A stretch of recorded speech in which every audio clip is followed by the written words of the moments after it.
Halo teman-teman, jumpa lagi dengan aku, Linda. Kita mulai buku baru ya. Judulnya Surga, Saya Melihat Surga. Pengarangnya Robert Liardon. Ini bukunya.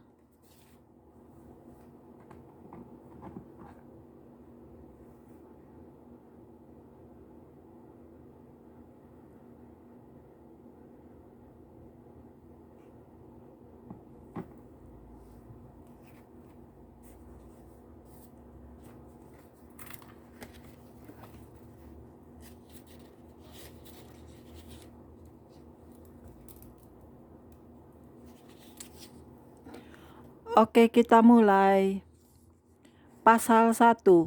Yesus jalan-jalan emas dan hewan. Aku harus bermegah, sekalipun memang hal itu tidak ada faedahnya.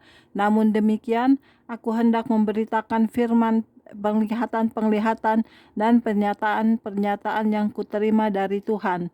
Aku tahu tentang seorang Kristen, 14 tahun yang lampau, entah di dalam tubuh, aku tidak tahu. Entah di luar tubuh, aku tidak tahu. Allah yang mengetahuinya. Orang itu tiba-tiba diangkat ke tingkat yang ketiga dari surga. Aku juga tahu tentang orang itu. Entah di dalam tubuh, entah di luar tubuh, aku tidak tahu. Allah yang mengetahuinya. Ia tiba-tiba diangkat ke Firdaus, dan ia mendengar kata-kata yang terkatakan, yang tidak boleh diucapkan manusia. 2 Korintus 12 ayat 1-14. Pertama, Anda harus mengerti cara saya diasuh, supaya Anda tak menyangka bahwa saya datang dari planet lain. Saya dibesarkan dalam sebuah keluarga gereja kesucian Pentakosta di Tulsa, Oklahoma. Nenek saya yang tinggal bersama kami mendidik saya untuk berdoa hampir di seluruh waktu yang ada. Dia menyuruh saya untuk berdoa, berdoa, dan berdoa. Dia menyetel waker dapur dan berkata, 15 menit. Jika saya tidak berdoa 15 menit, dia akan menggunakan rotan sampai saya berdoa. Dia berkata kepada saya, kalau engkau mau berbuat sesuatu untuk Allah, engkau harus berdoa. Jadi dia mengajar saya untuk berdoa. Nenek juga yang menyuruh saya membaca Alkitab. Jika saya tidak membaca 4 pasal setiap hari supaya saya dapat menyelesaikannya dalam setahun, maka dia juga akan memukul saya dengan rotan. Pada musim panas tahun 1974, ketika saya berumur 8 tahun, saya berjalan masuk ke kamar tidur saya pada suatu hari untuk membaca 4 pasal dari Injil Yohanes. Selekasnya kepala saya terletak di bantal, roh saya meninggalkan tubuh saya. Saya pergi dengan melebihi kecepatan cahaya. Ketahuilah, bila Anda pergi melebihi kecepatan cahaya, maka Anda memasuki alam roh. Anda pastilah harus bergerak melebihi kecepatan cahaya. Saya berpikir, inilah pengangkatan, ini telah terjadi. Saya memandang ke sebelah kanan dan kiri saya, tetapi tak seorang pun yang saya lihat. Kemudian saya berpikir, wah, ini tak mungkin pengangkatan. Setidak-tidaknya nenek akan ada di sini jika memang demikian. Saya tidak tahu kemana saya sedang pergi. Saya sedang terapung di antariksa, dan saya sedang berpergian dengan kecepatan yang sangat tinggi. Saya melewati banyak hal di langit pertama yang ada sekitar atmosfer bumi. Kemudian saya mendarat di ruang gerbang terbesar yang pernah saya lihat dalam hidup saya. Ukuran gerbang itu sangat besar, sangat dan tinggi. Gerbang ini adalah sebuah mutiara padat seutuhnya. Tiada goresan atau cacat sedikit pun atasnya. Tepi gerbang itu diukir dengan suatu rancangan, tetapi selebihnya adalah suatu keputihan kebenaran yang cemerlang dan berkilat. Saya menggoyangkan tubuh saya untuk memastikan kalau itu merupakan suatu mimpi. Saya memutuskan bahwa hal itu nyata ketika telinga saya menangkap kata-kata, inilah salah satu gerbang. Saya berpaling, dan di sana berdirilah Yesus dalam segala kemuliaannya. Melihat Yesus dalam keadaan biasa, sungguh berlainan dengan melihatnya dalam segala kemuliaannya dan kehormatannya. Banyak orang telah menanyai saya tentang rupa Yesus.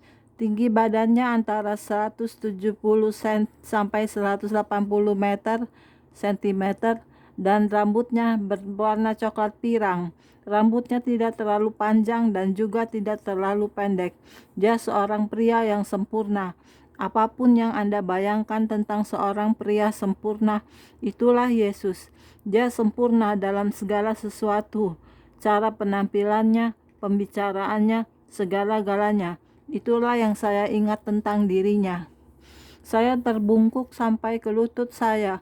Air mata mulai mengalir di wajah saya. Saya tak dapat menghentikannya. Kemuliaan Allah akan membuat Anda menangis di hadiratnya. Setiap kali Yesus berbicara, itu bagaikan panah-panah iman yang digerakkan oleh cinta mengena diri Anda dan meledak di dalam diri Anda. Itulah yang menimbulkan air mata. Yesus berkata, "Nah, hentikan air mata itu. Sudah waktunya untuk pergi melalui surga. Aku ingin mengantarmu mengadakan perjalanan keliling surga karena aku sangat mencintaimu." Ingatlah, Allah tidak membedakan rupa orang. Dia mencintai Anda semesra Dia mencintai saya. Tiada perbedaan di matanya antara Anda dan saya. Air mata mulai tercurah di wajah saya kembali. Dia berkata, "Tiada perlu air mata, tetapi sebuah wajah penuh sukacita akan menggembirakan aku." Kemudian tertawa, dan saya turut tertawa bersamanya. Yesus datang kepada saya dan mengangkat saya. Dia menyeka air mata saya. Saya memandang dengan teliti pada semua hal yang ada di sekeliling saya. Keindahan tempat itu mengagumkan saya. Kita tiada memiliki kata-kata di bumi untuk melukiskan keindahannya. Kemudian Yesus mengantar saya melalui gerbang. Dia tak meminta siapapun membukanya, dan Dia pun tiada menekan tombol apapun. Gerbang itu terangkat ke atas dan kami berjalan melewatinya.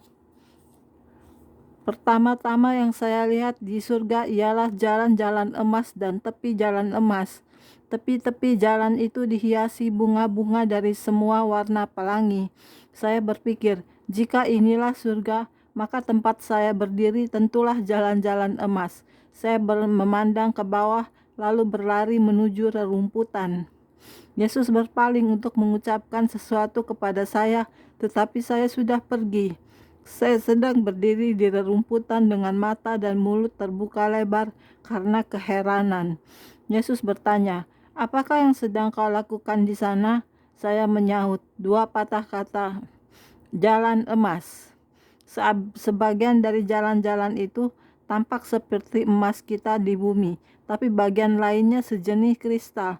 Saya dapat melihat ke bawah menembusnya. Yesus tertawa terus-menerus.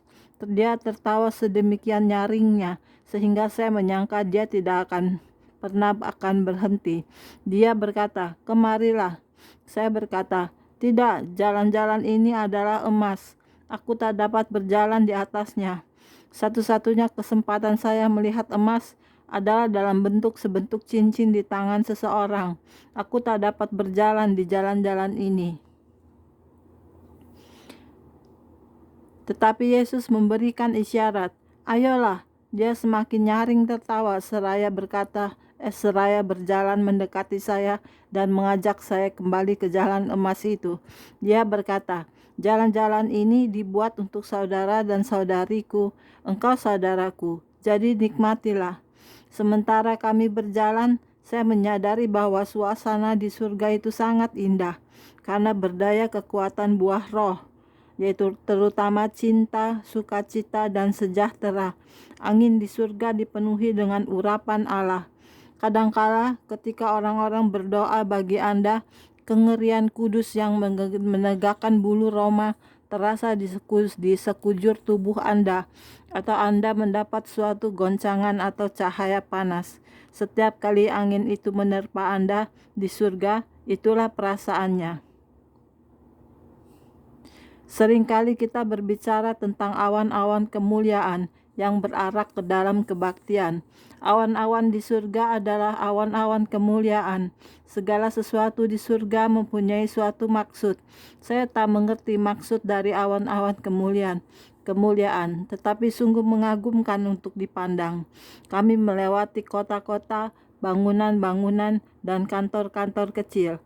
Gedung-gedung itu untuk bisnis yang terjadi di surga.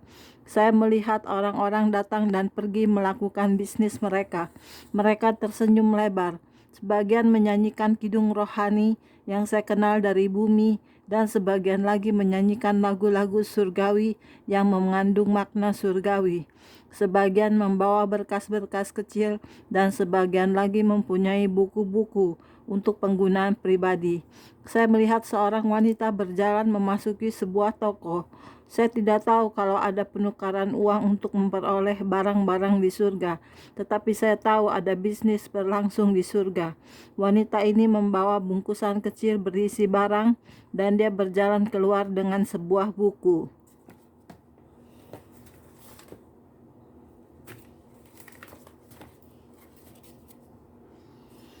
Oke, sekian dulu untuk hari ini videonya ya.